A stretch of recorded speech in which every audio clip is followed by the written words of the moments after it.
صباح الخير. دي معلومة على المشي. لو انت تعبان في حياتك نام. النوم بيحسن كل حاجة في حياتك. انت مش مركز نام. حاسس بخمول نام. حاسس ان في حاجات مش مظبوطة في جسمك نام. كل حاجة تعباك نام.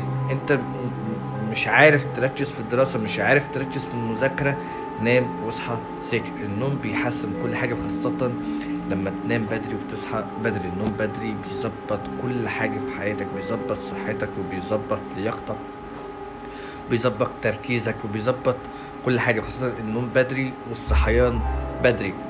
وفكرة ان انت لما تعرف معلومة قولها لكل حد قدامك، هتتثبت في دماغك اكتر. انت يبقى عندك معلومة معينة افضل قولها، وده وسجلها فيديو، هتلاقي ان المعلومة اتثبتت هنا. ما تستقلش بالتفاصيل الصغيرة دي. التفاصيل الصغيرة بتعمل قفزة